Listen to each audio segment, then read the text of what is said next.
Andega gatsai ayapa are bida pungbai are bibab nanaman. Dini bejoti prayer ministry channel pe arebo nangthamane ang manse godane laboreng manse जोंनि बर' हारिनि गेजेराव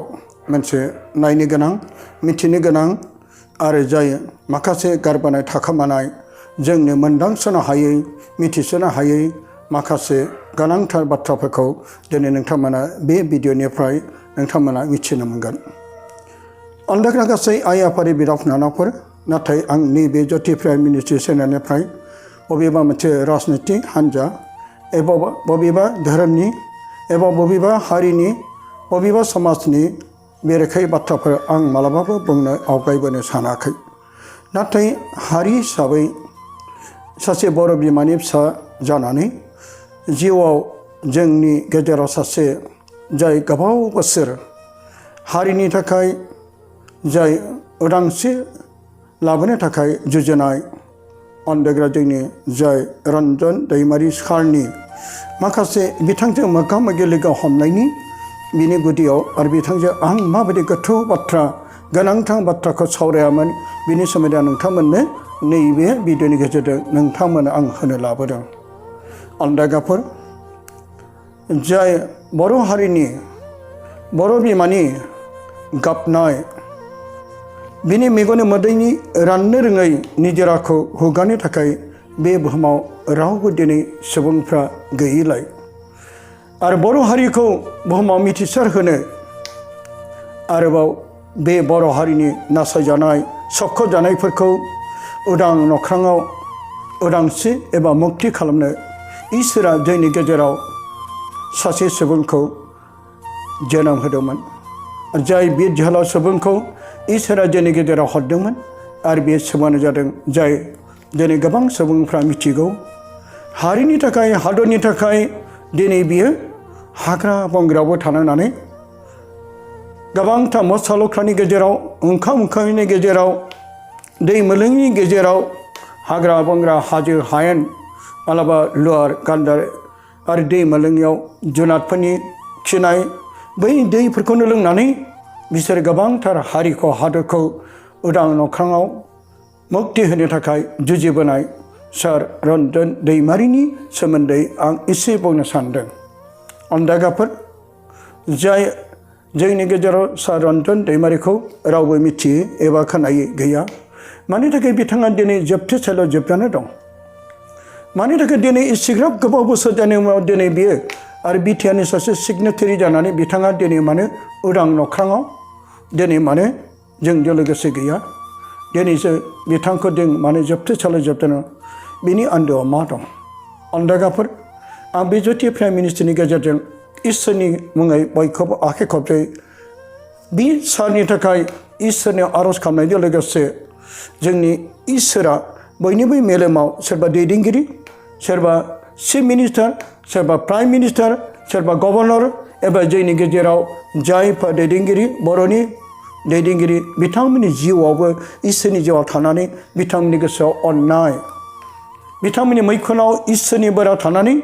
बिथांखौ सानसे उदां नख्राङाव बेखौ मुक्ति होनो हानायनि बिथांमोनखौबो दैदेनो बेनो आंनि गुरै खावलायनाय। अन्दागाफोर जाय बर' बिमानि राननो रोङै मोदैनि मेगननि मोदैखौ सोर हुगारनो? बेनिखायनो इसोराबो बे बर' हारिनि गाबनाय बर' बिमानि मोदैनि गाबनाय सोबख'जानाय नासयजानायनिफ्राय उदां खालामनो थाखाय दिनै जोंनि गेजेराव जाय सासे बिर जोहोलावखौ हरदों जाय बिर जोहोलावा दिनैसिम जोंनि गेजेराव दं नाथाय बियो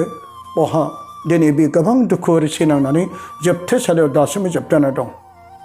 नाथाय जोंहा फोथायनाय दं भरसा दं सानसे बियो उदां जागोन। बे नोंनि आंनि बयनिबो फोथायनाय आरो इसोरनियाव जों भरसा थिनाय। अन्दागाफोर जेरै जों गोथार बाइबेलाव मिथियो जाय इजराइलफ्रा फाराव राजानि इजिप्ट हादराव सान हर नासयनाय बुग्लिजानाय बुथारजानाय गोबांथार सैनांनायनि गेजेरजों जेरै बे इजराइलफ्रा गोबां गाबदोंमोन आरो बिसोरो सान हर गाबै गाबै इसोरनाव आर'ज खालामदोंमोन हे इसोर जोंखौ अनखांदो बे फारौ राजानि नासयनायखौ जों बेसेबां सहाय बावनो बेसेबां बुग्लिजाबावनो सैसे खालामजाबावनो बुथारजाबावनो बेनिखायनो इजराइल हारिफ्रा सान हर बे इजिप्ट हादराव फारौ राजानिफ्राय उदां मोननो थाखाय नासयजानायनिफ्राय बिसोरो देरहासार जानो थाखाय इसोरनि खाथियाव बिसोरो सान हर गाबै गाबै आर'ज खालामदोंमोन आरो बिसोरनि गाबै गाबै मेगननि मोदैखौ इसोरा खोनासंनानै अब्ला बिसोरनि गेजेराव मसेखौ बिसोरनि गेजेराव दैदेनगिरि इसोरा सायख'ना बिसोरनिसिम थिनहरदोंमोन आरो इसोरा गेदेर अननायजों बे मसेनि आखायाव लानाय लावथिनि गेजेरजों सोमोनांथावफ्रा जादोंमोन नायदो इजराइलफोरनि गाबनायखौ इसोरा खोनासंबाय आरो बे मसेनि गेजेरजों सासे मोजां दैदेनगिरि मोननानै इजराइलफ्रा बै फारौ राजानिफ्राय इजिप्ट हादरनिफ्राय बिसोरो उदां जाबाय दिनै जोंखौ बेखौनो फोरमायदों अनदायगाफोर जोंनि गेजेरावबो साफ्रोमबो बर' फिसाया साफ्रोमबो बर' दैदेनगिरिफ्रा साफ्रोमबो जोंनि गाव गावनिखौल' सानाजासेनो जोंनि बिर जोहोलावफोर गोमालांबाय गोबांथार जोंनि गेजेराव बिर जोहोलावफोर दंमोन जोंहा सानसे समाव जोङो खोनायो बर' राजा दंमोन बर' रायजो दंमोन नाथाय दिनै बे गासैबो थेर बेथेर जाजोब्बाय बेनिखायनो बे गासैबो बर'नि गोमानाय जारिमिनफोरखौ जोंनि आखायाव गैयाब्लाबो नाथाय जोंहा दिनै सार रन्जन दैमारिनि गेजेरजों बे उदां नख्राङाव सासे दैदेनगिरिनि मोजां दैदेननायजों बुहुमाव बे बर' हारिया मिथिसार जागोन बुहुमाव जों बे बर' हारिखौ सासे इसोरनि बोर मोननाय होननानै बयबो सिनायथि जागोन बेनो आंनि गेदेर भरसा बेनिखायनो अनजागाफोर बिनि गोथार बाइबेलाव जेरै जहननि दबालानि 33 सिरियाव बुंदों सिगां नोंसोरो सोरगोनिखौ बिफा इसोरनिखौ नागिरगो बिनि उनाव आं नोंसोरनो मानगौ गासैखौबो होदेरनाय जागोन बेनिखायनो दिनै बे जथि प्राइम मिनिस्टार चेनेलनिफ्राय गासै आइ आफानि बिदा फंबायफोरजों बिफा इसोरनियाव जों गाव गावनि इसोरनियाव आर'ज गाबनो नांगोन आरो अरायसम जों खौसेथि जानानै जोङो बयबो दैदेनगिरिफोर नेताफोर जों बयबो राजनितिनि गुबुन गुबुन राजनितिकआव थाया मानो अननानै जों बयबो बर' हारिया खौसे जानानै बेबायदिनो जोङो ज' फैब्लासो जों उदां नख्राङाव जों बुहुमाव बर'आ मोनसे मिथिसार जानाय हारि होननानै सिनायथि जागोन अनदायगाफोर दिनै आङो बे सार रन्जन दैमारिजों माब्रै लोगो मोनलाया मानोना बिथाङा 20 दिननि थाखाय जेलनिफ्राय गावनि थाग्रा देरायाव सुथि लानानै दंफैयोमोन बे समाव गोबां मोजां मोजां दैदेनगिरिफोर माखासे एनडिएफबिनि मोजां मोजां दैदेनगिरिफोर दावहारुफ्रा बिथांखौ लोगो हमदोंमोन गाबदोंमोन आर'नाइ होदोंमोन खुलुमदोंमोन सासे मोजां दैदेनगिरिया दिनैसो उदां जायगायाव बिसोरनि मेगनाव मोदै गदों गुबुन गुबुन राजनितिनि हान्जाफ्राबो जानांगौ सोरबा लोगो हमदों एबा सोरबा लोगो हमाखै बिनि गेजेराव अनदायगाफोर नाथाय आंबो जथि प्राइम मिनिस्टार चेनेलनिफ्राय बिथांखौ लोगो हमनो थांदोंमोन नाथाय आं माबा मोनसे राजनितिनि एबा माबा मोनसे गावनि मोदोमनि लुबैनायजों नङा बिथांनि थाखाय इसोरनि मुङै आर'ज खालामनो थाखाय आं थांदोंमोन आरो बिथांनि आर'ज खालामनो थांनायाव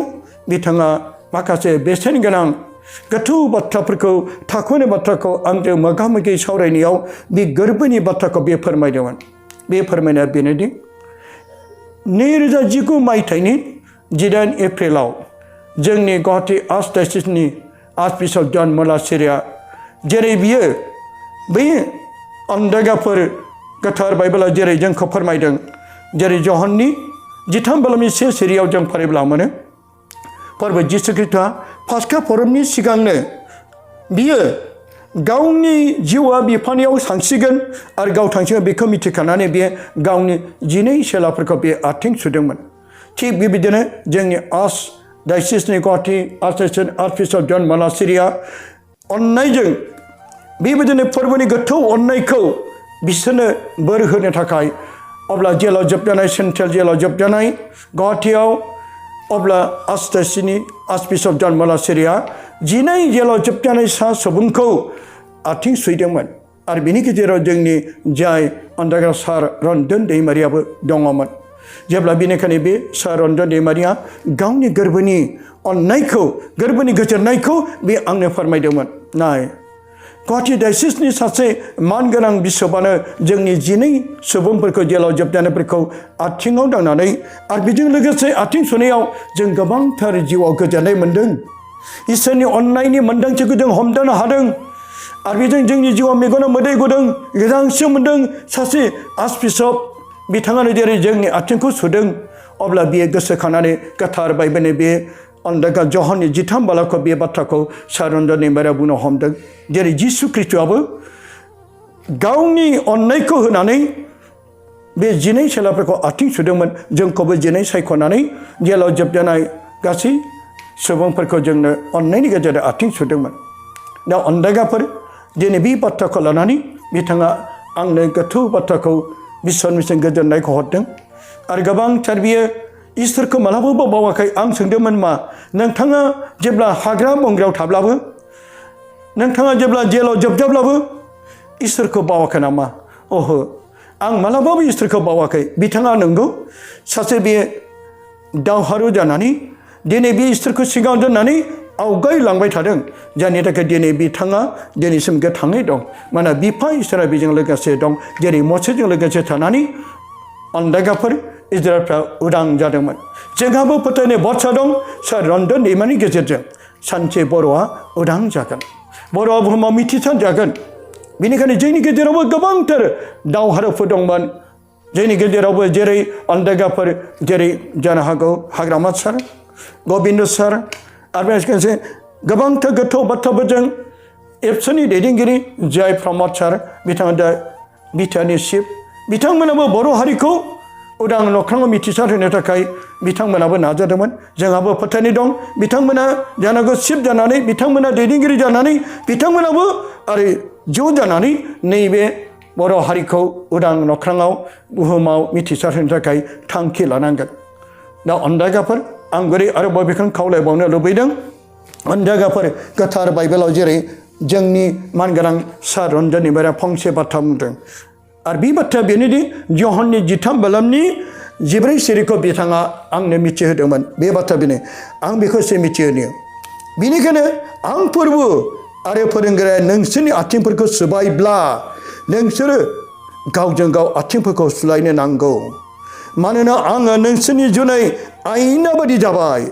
नोंसोरनि जुनै आं जेरै खालामदों बेबादिनो नोंसोरबो खालामनाय बायदि बे गोथौ बाथ्राखौ लानानै सार रन्जन दैमारिया आंनो बे बाथ्राखौनो जेरै बै समाव जिसुआ गावनि 12 सेलाफोरखौ सुदोंमोन बेबायदिनो जोंखौबो दिनै बे मोनसे आयना बायदि गोसोखांनाय इसोरनि गोथौ अननायखौ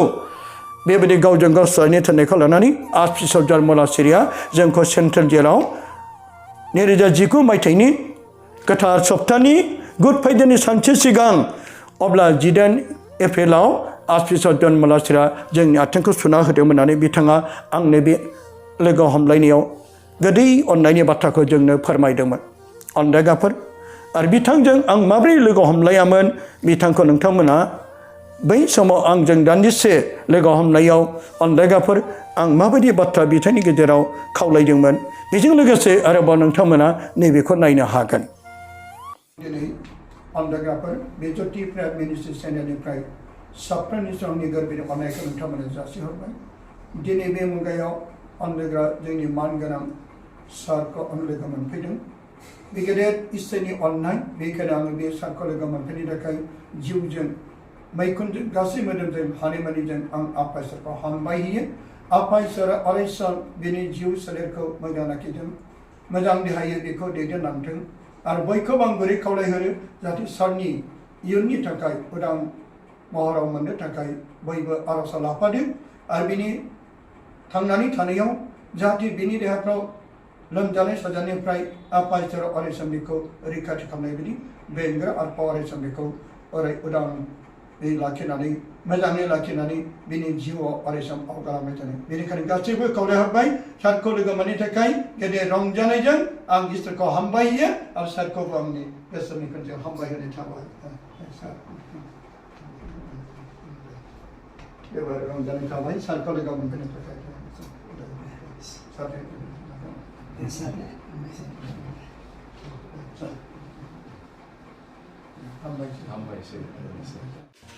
अन्दागालोगोफोर आरोबाव दिनै आङो बे सावगारिजों लोगोसे आरोबाव जाय गोबां बोसोरनि सिगां जेलाव थांनायनि सिगां जाय अन्दाग्रा जोंनि सार रन्जन दैमारिया दिनै बियो गोबांथार बेसेन गोनां बाथ्राफोर गोथौ गोथौ बाथ्राफोर जाय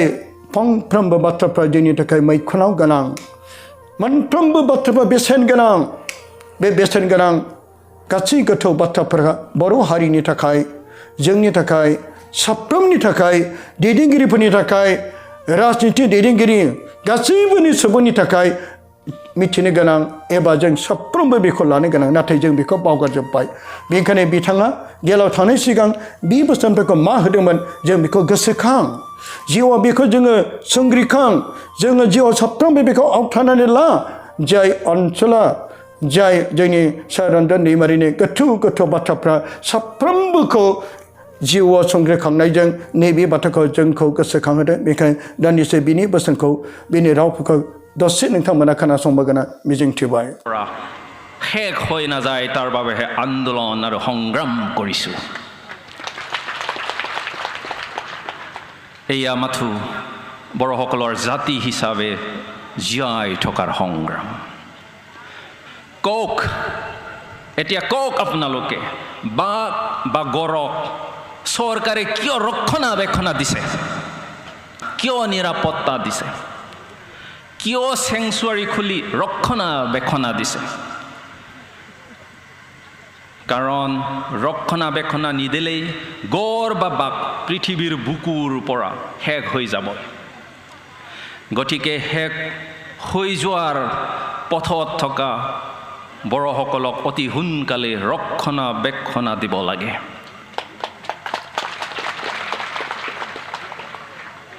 বড়োসকলক ধ্বংসৰ পৰা ৰক্ষা কৰিব লাগে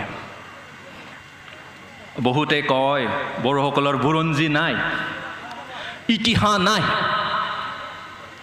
সেইকাৰণে বড়োলেণ্ড দাবীৰ কোনো ভিত্তি নাই এই কথা এতিয়া আমাৰ যি চিফ গেষ্ট তেখেতে সুন্দৰভাৱে বুজাই গ'ল হয় বহুতে কয় বড়োসকলৰ বুৰঞ্জী নাই ইতিহাস নাই